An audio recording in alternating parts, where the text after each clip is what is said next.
ओम नमः शिवाय ओम नमः शिवाय ओम नमः शिवाय ओम नमः शिवाय बोल बम बोल बम बोल बम। आज मिति 2083 साल 1 महीना 26 गते। आज मेरो यो टॉपिक हो हाम्रो देश भनेको घर बुझ्यो। घरमा कर्मचारीहरू किन चाहियो? कर्मचारी को मेरो टॉपिक रहेको छ हाम्रो देशमा कर्मचारी किन चाहियो, के गर्नको लागि चाहियो, त्यो कर्मचारीहरूको काम कर्तव्य अधिकार के हो, त्यो बारेमा म आज चाहिँ भन्न गइरहेको छु। तपाईहरु सुन्दै हुनुहोला।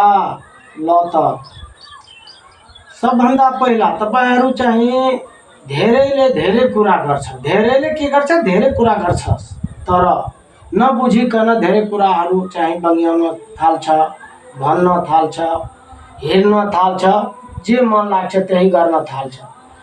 यति कुरा बुझ्नु तपाईहरुको भिडियो के चाहियो, तपाईहरुको माग गर्दाखेरि यदि मसँग माग गर्नुहुन्छ यो भिडियो दिनुहोस् त तपाईहरु यो भिडियोलाई फेरि के गर्नुपर्छ, फाल्नु हुँदैन, यथावत राख्नुपर्छ, त्यो अनुसार चल्नुपर्छ। त्यस्तै चाहिँ खेर फाल्नु हुँदैन। तपाईहरु चाहिँ कमेन्टमा भन्नु होला यो भिडियो दिनुहोस्, देशको बारेमा के चाहियो कि घरको बारेमा तपाईहरुको के चाहियो त्यो भिडियो म बनाउँछु। तपाईहरु कमेन्ट गरेर भन्नु होला। अब सुन्नुस् कर्मचारीको। जस्तै घरमा कर्मचारी, यसको काम चाहिँ कर्मचारी भनेको काम गर्ने मानिसलाई के भन्छ? कर्मचारी। कर्म त्यसपछि के आयो? प्लस चारी, कर्मचारी। देशमा चाहिँ किन चाहियो कर्मचारी? अब सुन्नु तपाईहरु, चाहिँ यो कसैले दिन्छ भने चाहिँ भन्नुस् तपाईहरु जहाँ दिएको छ।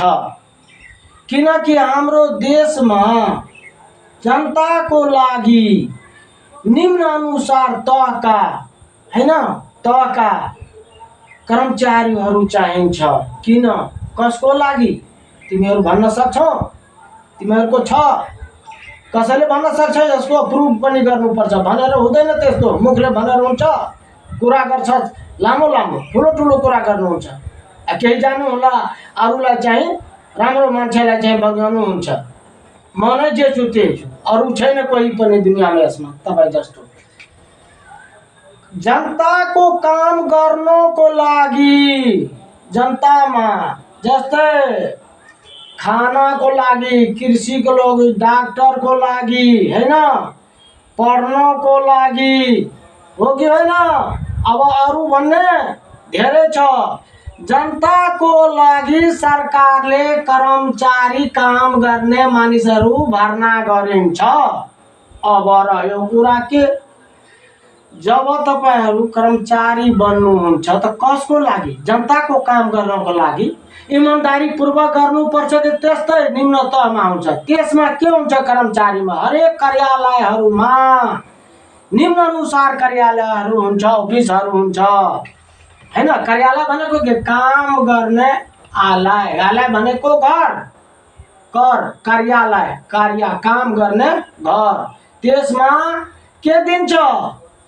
प्रमुख अधिकारी एकजनालाई, जति 10 जनाको कर्मचारी छ काम, एकजनालाई के हुन्छ? वरिष्ठ, त्यसलाई हाकिम बनाउँछ, प्रमुख बनाउँछ। उसलाई किन बनाउँछ थाहा छ? तपाईहरु कसैले भनेको छ? किन बनाउँछ एकजनालाई प्रमुख?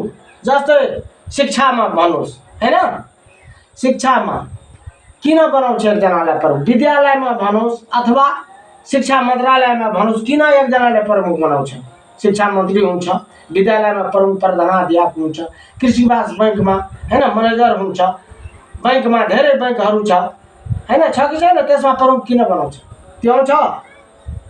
तपाईहरुले आउँछ? आउँदैन, खाली गाल हैन, कुरा छाट्न आउँछ मात्रै।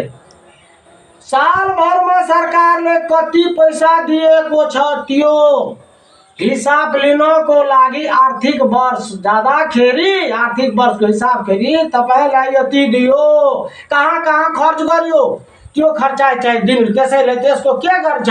आय बे आमदनी, आय मतलब के हुन्छ आमदनी, बे मतलब खर्च, आमदनी खर्चको बारेमा के गर्छ उनीहरूले डेबिट क्रेडिट गरेर हिसाबहरू देखाएर सालभरको जति कर्मचारीतर्फ यति हैन, यो तर्फ यति, यो तर्फ यति खर्चा भयो, सबै सालभरमा कति, सालमा हिसाब दिन्छ प्रमुख। त्यसै कारण किनकि बिना प्रमुखको काम के हुन्छ, तथाभावी हुन्छ, लथालिङ हुन्छ, कसैले टेर्न सक्छ। त्यसैले एकजना प्रमुखले जसले गल्ती गर्छ त्यसलाई चाहिँ उसले सजाय दिन्छ, उसलाई सुधार्छ, 3 चोटि भन्छ तिम्रो काम गलत गर्छौ, तिमी समयमा आउँदैन, तिमी समयमा आउनुहोस्। यो कुरा यति कुरा त तपाईहरु बुझ्नुभयो। त्यसै कारणले सरकारले जब तपाईहरु के जनताको लागि कर्मचारी भर्ना गर्यो, सरकार भनेको यो पनि थाहा छैन, म अघि दिइसकेको छु।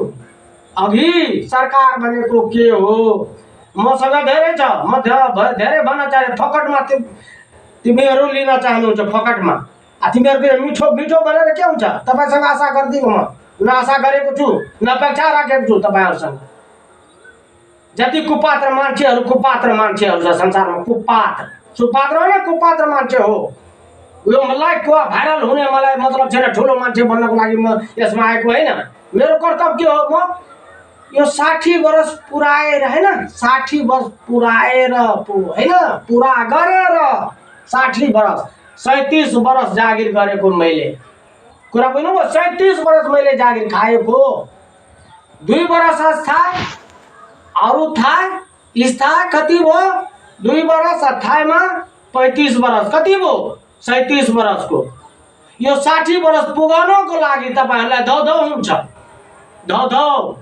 जबसम्म 60 लाग्न लाग्छ तपाईहरु बिचैमा चाहिँ के हुन्छ तपाईहरुलाई थाहा छ, मलाई थाहा छ। यदि भन्दाखेरि तपाईले तितो लाग्छ, मिठो कुरा भनेर के गर्ने, मिठो कसलाई भन्ने, कसलाई भन्नुपर्छ थाहा छ। सानो सानो बाल बालिकालाई मिठो कुरा भन्नुपर्छ, उसलाई हैन, ललाई फकाई उसलाई नानीले आयो, बुढा पकालाई मिठो कुरा भन्नुपर्छ, बुझेर सोचे हैन, बुझे जानी बुझी गल्ती गर्ने उसलाई मिठो कुरा भन्नुपर्छ कि उसलाई के गर्नुपर्छ, पुलिसमेन्ट दिनुपर्छ। तर सरकारको बारेमा आयो त सरकारले हरेक जनताको काम गर्नको लागि कर्मचारी भर्ना गर्छ। त्यसैले के भन्छ, जसलाई भर्ना लोकसभा आयोगबाट आउँछ हैन, त्यसपछि उनीहरु कसैले चाहिँ के गर्छ, डेली बेजमा राखेको हुन्छ, करारमा राखेको हुन्छ। करार भनेको थाहा छ रटिहाल्यो, करार भनेको के, अब म भन्दिन करारको के भन्ने, न तपाईहरु केही जान्नुहुन्छ, न मलाई चाहिँ सोध्नुहुन्छ, न तपाईहरुलाई गर्नुहुन्छ। अब फकटमा कुरा काट्ने सबै मालिक, यो मालिक कति हो घरमा, एकजना मालिक घरमुली हुन्छ कि सबैजना, एकजना हुन्छ। त्यसै कारणले पहिला कुरा बुझ्नुस् अनि चाहिँ बोल्नुस्, सोचेर बोल्नुस्, कसलाई के भन्ने, सबैलाई एकै धारमा उभियाउने, एकैचोटि तर्नको लागि सबैलाई। त तपाईहरु कर्मचारी, काम गर्ने मानिसलाई के भनिन्छ, कर्मचारी। उसको चाकरी गर्ने कर्मचारी, कर्म गरेर चाकरी गर्ने। जुन विद्यालयमा जुन कार्यालयमा तपाईले दिउँछ कसको लागि दिएको छ, जनताको लागि। तर तपाईहरुले के गर्नुहुन्छ, बेइमानी गर्नुहुन्छ, इमानदारी पूर्वक खट्नुहुन्न। तपाईहरु भन्नुहुन्छ अब कसैले म इमानदारी यस्तो कुरा भन्यो, तपाईलाई भनेर हुन्छ, मलाई थाहा छ, संसारको कुरा मलाई थाहा छ। तपाईले यो पनि भन्छ संसारको कुरा मलाई थाहा छ। तपाई आउनुस् न, मसँग कुरा गरौँ न, कस्तो मान्छे हो तपाई, कस्तो कुरा गर्नुहुन्छ। त जनताको काममा ढिलो हैन, घुस खाएर गर्नुपर्छ। त्यसै कारणले जनताको पैसा चाहिँ कर्मचारीहरूले खान्छ कि खाँदैन, त्यो भिरकुटीबाट के गर्छ, जनताको पैसा खान्छ। उसलाई काम बेइमानी इमानदारी पूर्वक गर्नुहुन्न, भोलि पर्सि गरेर हैन दौडाउनु हुन्छ। आज होइन, भोलि होइन, पर्सि होइन, आज चाहिँ भाडा लाग्दैन उसको, भोलि पर्सि दौड्नको लागि भाडा लाग्छ लाग्दैन। जब इमानदारी पूर्वक काम गर्दैन भने तपाईहरु नोकरी खातिर नोकरी दिनुस्, सरकारलाई खचार्नुहुन्छ है, 10 चोटि मलाई चाहिँ नोकरी दिनु भएन, अरु माथि थुपार्नुहुन्छ। आफ्नो चाहिँ कमजोरी चाहिँ आफ्नो लुकाएर राख्छ, अरु माथि थुपार्नुहुन्छ। काम गर्नु त जनताको काम तपाईहरु गर्नुहुन्छ। जस्तै सरकारमा आयो भन्दा पहिलाको अहिलेको सरकारको कुरा छाडौ, तत्काल छाडौ, तत्कालमा सधैँको लागि भनेको हैन म। सरकार अहिले सरकार न सरकार बुझ्छौ तपाईहरु, केही बुझ्दैन। म ठोकुवा भन्छु केही बुझ्दैन न सरकार बुझ्छौ। अहिलेको सरकारको काम कर्तव्य अधिकार अहिलेसम्म ठिकै छ, ठिकठाक छ, चलिरहेका छन्। यो भन्दा पहिलाको माथि भन्दा तलसम्म सबै एकै बेइमान इमानदारीपूर्वक काम गरेन, देशलाई लुटेर बेचेर खाइदियो। त जब कर्मचारीको कुरा गरियो, तपाईहरुले इमानदारीपूर्वक गर्नुहुन्न भने त जनताको पैसा खाने, जनताको लागि भर्ना गरेको सरकार कि कसको लागि? जनताको लागि। जस्तै अफिसमा खरदार सुब्बा अधिकृत हुन्छ, कसको लागि? एकजना हाकिम चाहिँ अधिकृत, हर हिसाब हुन्छ हैन। त्यो सालभरमा दिन्छ सरकारलाई, यति दियो सालभरको कति, कर्मचारी तर्फ यति हैन, यो तर्फ यति हैन, यो तर्फ यति, यो तर्फ यति, सबै हिसाब मिलाएर सालमा के गर्छ? हिसाब दिन्छ सरकारलाई। सरकार किन लिन्छ? मैले यति पैसा दिएको पैसा के कहाँ खर्च गरियो, कहाँ लगायो, के गरियो, यो मिल्यो कि मिलेन, त्यसलाई के गर्छ? ऑडिट हुन्छ। के हुन्छ? ऑडिटमा फरक भए पनि फेरि तपाईलाई के हुन्छ? झिकाउनु हुन्छ त्यो पैसा मिलेन। तर के गर्नु छ ऑडिटको बेलामा? यसमा झुटे साँचे बनाएर यो मिलाइदियो, खर्चमा देखाइदियो, यो मिलाइदियो, यो मिलाइ ऑडिटमा यो मिलाएर सबै सालभरि जबसम्म तपाईको नोकरी छ तबसम्म ऑडिट गराइरहन्छ तपाईहरु। यो झुटो हो कि हैन? जनतालाई डराउनु हुन्छ, जनताको राम्रो काम गर्नुहुन्न। नोकरी हावामा मलाई नोकरी दिनुस्, यो सरकार मलाई नोकरी दिनु भएन। सरकारले जनताको लागि भर्ना गर्छ कि कसको लागि? जति भूमिमा छ यो सबै कुरा चाहिँ जनताको हो। जति कुरा लागू गरेको छ त्यो के हो? जनताको लागि हो। त्यसै कारणले तपाईहरु इमानदारीपूर्वक गर्नु। जस्तै कसैले घर बनाउँछ, तपाईहरु चाहिँ इमानदारीपूर्वक भन्नुहोस्।